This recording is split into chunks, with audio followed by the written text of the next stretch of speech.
Animals were living longer also, and growing much bigger, I believe. This is a hornless rhinoceros, 18 feet tall. Some people say, oh, that's a prehistoric animal. No, there's no such thing as prehistoric. Did you know that word was added to the dictionary about 100 years ago? I got some old dictionaries and looked up prehistoric. 1766, it wasn't there. No such thing as prehistoric. I got a dictionary from 1860. There was no prehistoric in there. There's no such thing as prehistoric. You see, there are things that are pre-flood, but that's not prehistoric. Pre-flood, things were different.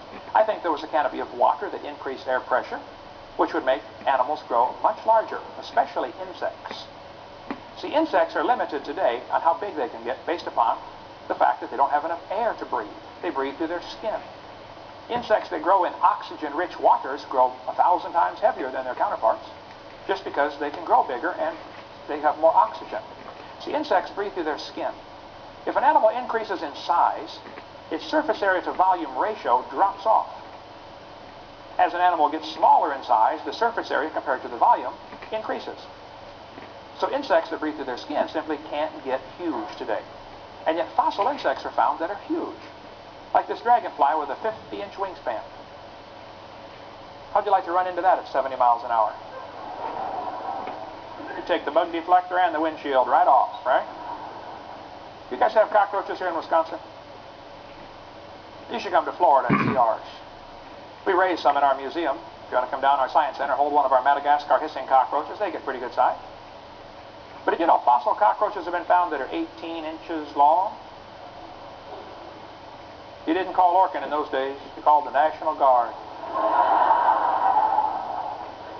Fossil centipede was found in Germany 8½ feet long. That's a big centipede. Fossil grasshoppers have been found 2 feet long.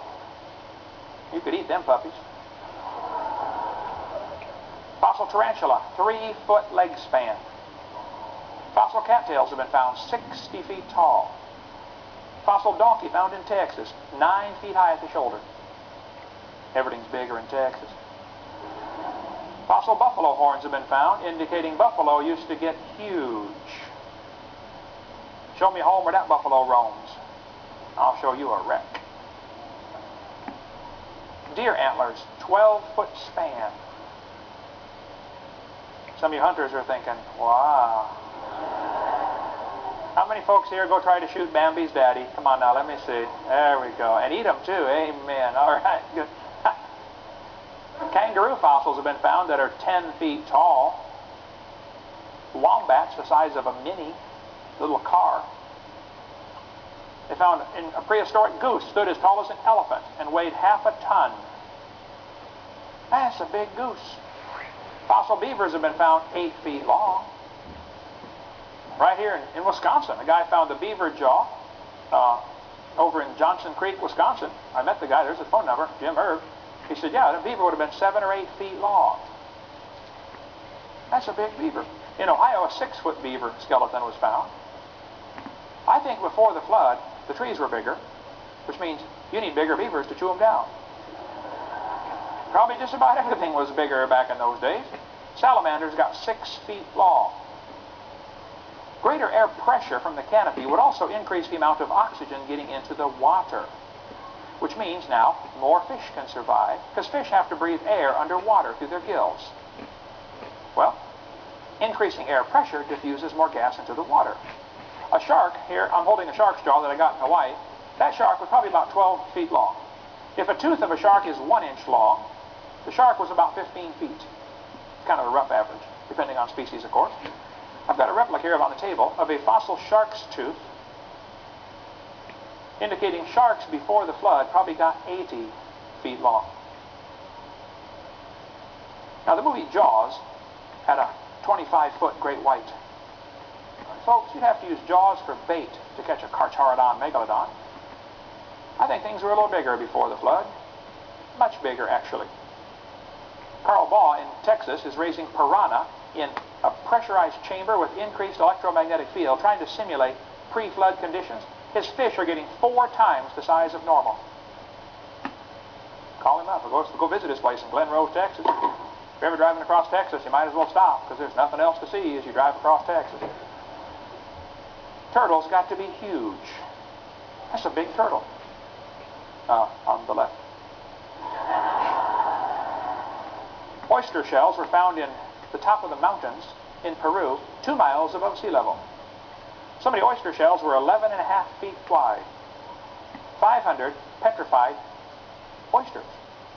You should see the pearls. Now, did you know petrified clams in the closed position are found all over the world? I've got one here on the table. These kind are found on top of Mount Everest. I would like to point out, Your Honor, Mount Everest is a little ways from the beach. Secondly, clams do not climb mountains very well. Thirdly, when a clam dies, it opens. You can walk along the beach and find a million seashells. You hardly ever find a matched pair. The only way to get one closed and petrified would be to have him buried alive. Now, I don't think the water was over Mount Everest. I think Mount Everest was under the water.